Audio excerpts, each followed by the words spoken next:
آتیناک سبعا من المثانی والقرآن العظیم صدق اللہ مولانا العظیم قال اللہ تبارک و تعالی فی شان حبیبی ان اللہ وملائکتہ یصلون علی النبی یا ایھا الذین آمنوا صلوا علیہ وسلموا تسلیما اللہم صل علی محمد وعلی آل محمد کما صلیت علی ابراہیم وعلی آل ابراہیم انک حمید مجید اللہم بارک علی محمد وعلی آل محمد کما بارکت علی ابراہیم وعلی آل ابراہیم انک حمید مجید۔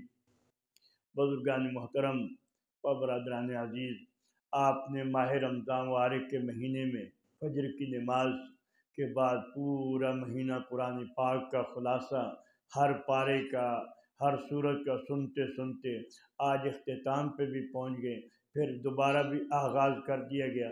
اللہ تعالیٰ کا اس کے اوپر ہم شکر ادا کرتے ہیں کہ اللہ تعالیٰ نے ہمیں اس نعمت سے مالا مال فرمایا۔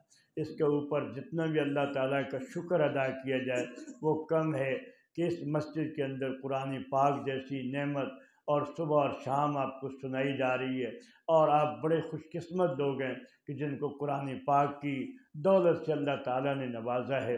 اس کے اوپر سارے کہو الحمدللہ۔ قرآن پاک کی جیسے مولانا نے پورے تفصیل کے ساتھ آپ کے سامنے ساری باتیں رکھ دی ہیں، میں نے صرف 2-3 باتیں آپ کے سامنے عرض کرنی ہیں۔ ہمارے اسلاف میں میرے والد گرامی کے استاذ بھی اور ہمارے بڑوں کے بھی استاد مولانا عبداللہ درخواستی رحمۃ اللہ علیہ جمعیت علماء اسلام کے بڑے بزرگوں میں سے تھے، تو انہوں نے خلاصہ قرآن پاک کے نام سے لکھا ہے۔ اس کے اندر انہوں نے کہا کہ مجھے قرآن پاک سے 3 چیزیں ملی ہیں، 3 چیزیں ملی ہیں۔ وہ کہتے ہیں کہ جب بھی قرآن پاک کو میں نے کھولا اور پہلی سورت کو خاص کر کے کھولا ہے تو کہتے ہیں پہلے دنیا کے اندر بھی ایک اصول ہے کہ جب بھی بندہ کسی کے پاس جاتا ہے کوئی چیز مانگنے کے لیے تو وہ کہتا ہے جی راجہ صاحب، ملک صاحب، فلاں صاحب، فلاں صاحب، اس کی پہلے خوب تعریف کرتا ہے۔ پھر جب خوب تعریف کر لیتا ہے تو دیکھتا ہے کہ اب اس کا موڈ میری طرف متوجہ ہو گیا ہے، تو پھر کہتا ہے جی میں آپ کا تابع دار، میں آپ کا فرما بردار، میں آپ کے کہنا مانوں گا۔ پھر اس کے بعد جب دیکھتا ہے کہ اب اور متوجہ ہو گیا، پھر کہتا ہے جی میرا یہ مطالبہ ہے، میں یہ درخواست لے کے آیا ہوں، میری یہ درخواست ہے۔ تو اللہ تعالیٰ کے سامنے بھی وہ کہتے ہیں پہلے ایسے نہیں، پہلے اللہ تعالیٰ کی کرو خوب تعریف، پھر اللہ تعالیٰ کے ساتھ کرو وعدہ، پھر اس کے بعد اللہ سے مانگو، پھر اللہ تعالیٰ تمہاری جھولیوں کو بھر دے گا۔ تو حضرت درخواستی رحمۃ اللہ علیہ فرمایا کرتے تھے کہ پہلے اللہ تعالیٰ کی تعریف کرو۔ اب اللہ تعالیٰ کی تعریف کیا ہے؟ الحمدللہ رب العالمین الرحمن الرحیم مالک یوم الدین، یہ ساری اللہ کی تعریف۔ پھر ایاک نعبد و ایاک نستعین، یہ اللہ کے ساتھ وعدہ۔ پھر اگلی 3 آیتوں میں اللہ کے سامنے درخواست ہے، اللہ تعالیٰ پھر بندے کی درخواست کو قبول فرماتے۔ تو یہ حضرت نے اپنے خلاصۃ القرآن کے اندر یہ بات لکھی، آپ کو سنا دی۔ ایک اور بزرگ گزرے ہیں، وہ بھی میرے والد گرامی کے بھی استاد ہیں اور بڑے سارے بزرگوں کے استاد، اور خاص کر ایسے استاد گزرے ہیں کہ مولانا حسین علی رحمۃ اللہ علیہ جو میاں والی وہاں پھچراں الوانی رحمۃ اللہ علیہ، تو ان کے پاس کوئی طالب علم بھی جب جاتا تو حضرت 2 دن یا 3 دن رکھنے کے بعد کہتے جاؤ پہلے مولانا احمد علی لاہوری کے پاس قرآن پاک کا ترجمہ سیکھ کے آؤ۔ مولانا احمد علی لاہوری کے پاس 2 مہینے 3 مہینے بندہ جاتا، قرآن پاک پورے کا ترجمہ سیکھتا، سیکھنے کے بعد پھر مولانا احمد علی لاہوری رحمۃ اللہ علیہ فرماتے اب جاؤ مولانا حسین علی کے پاس، پھر وہ قرآن کے موتی آپ کے سینے میں ڈالیں گے اور قرآن کے موتی چن چن کے آپ کے سینے میں ڈالیں گے۔ تو پھر مولانا حسین علی صاحب کہتے تھے اب قرآن سیکھو، میں تمہیں قرآن سکھاؤں گا۔ اب جو ہے قرآن پاک کے ایک ایک بات وہ سناتے اور سمجھاتے، تو یعنی سیکھنے کے لیے بھی کہتے تھے جاؤ مولانا احمد علی لاہوری رحمۃ اللہ علیہ کے پاس۔ اور مولانا احمد علی لاہوری رحمۃ اللہ علیہ کون ہیں؟ فرمایا ایک سکھ خاندان سے، سکھ خاندان سے ہیں۔ اللہ تعالیٰ جس کو قبول کر لے سکھ خاندان سے اللہ نے قبول کر لیا، اور نہیں قبول کیا تو مائی جیونی کے بیٹے کو نہیں قبول کیا۔ یہ اللہ کی دین ہے، اللہ قبول کرنے پہ آئے۔ سکھ کے بیٹے کو قرآن کی دولت کے لیے اللہ نے قبول کر لیا۔ اور مولانا احمد علی لاہوری رحمۃ اللہ علیہ کہتے جب دارالعلوم دیوبند کے اندر پڑھ رہے تھے تو ایک بڑا اس علاقے کا نواب آ گیا۔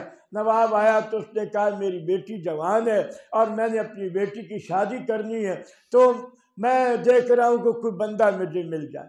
اب کہتے دورہ حدیث کی کلاس کے اندر جب آیا پورے طلباء میں سے اس کی نظر پڑ گئی تو احمد علی لاہوری پر پڑی۔ کہنے لگے اس بچے سے پوچھو اس کی شادی ہوئی ہے؟ تو احمد علی لاہوری نے کہا مجھ کو کون شادی دیتا ہے، میرا تو گھر بھی کوئی نہیں، میرے والد نے بھی نکال دیا، میرے بڑوں نے مجھے گھر سے نکال دیا، اب میرا تو نہ گھر ہے نہ باہر ہے، میں یہی سیکھنے کے لیے۔ تو کہتے ہیں کل آپ کا نکاح ہوگا۔ نواب صاحب کہہ گئے کل آپ کا عصر کی بعد نکاح ہوگا۔ مولانا احمد علی لاہوری رحمۃ اللہ فرماتے ہوئے میری شادی کہاں ہوگی؟ سارے طالب علم کہہ رہے تو تو بڑا خوش قسمت ہے، تیری کل شادی ہونے والی ہے، کل تیرا نکاح ہوگا۔ ایک طالب علم کہتا ہے کہ تیرے پاس تو کپڑے بھی بڑے میلے میلے ہیں، لہٰذا یہ صابن تھوڑا سا میرے پاس ہے، جا کپڑے دھو لے۔ اب سردی کا موسم تھا، طالب علم کی بات مان کے بیچارے نے کپڑے دھو لیے۔ اب دھو لینے کے بعد سارا دن چادر باندھ کے بیٹھے ہیں۔ اب کہتے کپڑے سوکھے تو میں پہنوں، اب سردی کا موسم اوپر سے اللہ کا کرنا کہ بارش بھی شروع ہو گئی، اب کپڑے بھی نہیں سوکھ رہے۔ اب وہ کھدر کے کپڑے تھے وہ پہنے، دوسری گیلے کپڑوں کے اندر عصر کی نماز میں آ گئے۔ عصر کی نماز کے بعد مولانا حسین احمد مدنی رحمۃ اللہ علیہ نے ان کا نکاح پڑھا دیا۔ اور کہتے ہیں کہ جب نکاح پڑھایا تو پھر کہنے لگے کہ بھائی اس کے پاس تو مکان کوئی نہیں، یہ بیوی کو کہاں رکھے گا؟ تو مولانا حسین مدنی نے ایک کمرہ ان کو دے دیا۔ اب کہتے ہیں دوسرے دن نواب صاحب آئے اور ان کی بیوی کو چھوڑ کے چلے گئے، آپ جانے اور بھی یہ بیٹی میں دیکھ کے جا رہا ہوں۔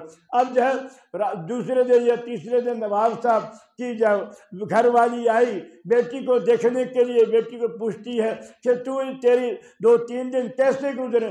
بیٹی کہتی ہے کہ میری تو ساری زندگی جہالت میں گزری ہے، میں نے اللہ کا ولی تو اب دیکھا ہے، اللہ کا ولی اب دیکھا ہے۔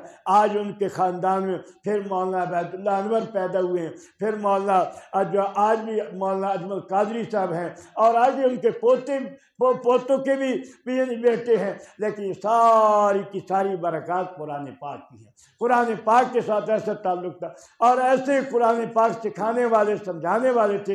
کہتے کہ ایک دفعہ کوئی بڑا دور دراز سے کہیں بندہ آیا اور آج کہنے لگا جی حضرت میں قرآن سیکھنے کے لیے آیا ہوں، لیکن پتہ چلا کہ حضرت اسٹیشن پہ ہے۔ اب وہ دوڑتے دوڑتے اسٹیشن پہ پہنچا تو حضرت سے کہنے لگا میں نے قرآن سیکھنا۔ حضرت نے کہا کہ جب دوسرا پاؤں میں اوپر رکھوں گا تمہیں قرآن سکھا دوں گا، تمہیں قرآن سکھا دوں گا۔ اب کہتے جب دوسرا پاؤں رکھا تو کہنے لگے قرآن پاک کے اندر 3 باتیں ہیں، اللہ کی عبادت، رسول اللہ صلی اللہ علیہ وسلم کی اطاعت اور مخلوق کی خدمت۔ یہ 3 باتیں ہیں، یہ سیکھنی تو سمجھو تمہارا ساری زندگی کام بن گیا۔ اللہ کی عبادت کرنی ہے، رسول اللہ صلی اللہ علیہ وسلم کی اطاعت کرنی ہے، اور مخلوق کی خدمت کرنی ہے۔ تو یہ 3 سبق حضرت نے دیے۔ اور پھر یہ کراتا کہ مولانا حسین علی صاحب رحمۃ اللہ علیہ فرماتے کہ مجھے قرآن پاک سے 4 چیزیں ملی ہیں، یعنی ساری کائنات کو پیدا کرنے والا وہ ایک اللہ کی ذات، پالنے والی ذات ایک اللہ کی ذات، اور مہربانیاں کرنے والی ذات وہ بھی ایک اللہ تعالیٰ کی، اور یہ قیامت کے دن کا مالک وہ بھی ایک اللہ تعالیٰ کی ذات۔ جیسے مولانا نے آپ کے سامنے ساری چیزیں کھول کے رکھ دی ہیں، اب ان کو دہرانے کی ضرورت تھی، لیکن یہ 4 چیزیں آگے پھر انہوں نے کہا 4 چیزیں پورے قرآن پاک کے اندر پھیلی ہوئی ہیں، یعنی خالقیت کا مسئلہ بھی، ربوبیت کا مسئلہ بھی، اور پھر اللہ کی مالکیت کا مسئلہ بھی، اور قیامت کے دن کا مالک ہونے کا، اور جو ہے اللہ کی یعنی پالنے کا مسئلہ بھی، اللہ کی رحمانیت کا مسئلہ بھی، یہ سارے مسئلے کو کھول کھول کے قرآن پاک کے اندر بیان کیا گیا۔ تو میں نے قرآن کریم کی ایک آیت پڑھی تھی وَلَقَدْ آتَيْنَاكَ سَبْعًا مِّنَ الْمَثَانِي وَالْقُرْآنِ الْعَظِيمِ، اے میرے پیغمبر صلی اللہ علیہ وسلم ہم نے نے آپ کو 7 آیتیں دی ہیں۔ اب 7 آیتیں دیکھیں نا، تراویح کی نماز میں ہر روز ہر رکعت میں پڑھتے ہیں، ہر رکعت میں پڑھتے ہیں، نماز میں پڑھ رہے ہیں، تراویح میں پڑھ رہے ہیں، جمعے میں پڑھ رہے ہیں، سنتوں میں پڑھ رہے ہیں، نفلوں میں پڑھ رہے ہیں۔ کبھی بندہ غور کرے کتنی بار کیوں پڑھا جاتا ہے؟ تاکہ قرآن پاک پورا اگر نہیں پڑھ سکتا اس کا خلاصہ تو دماغ میں تر و تازہ رہے، خلاصہ تو تر و تازہ رہے۔ جب خلاصہ تر و تازہ رہے گا تو انشاءاللہ قرآن پاک کا پھر پڑھنا، سیکھنا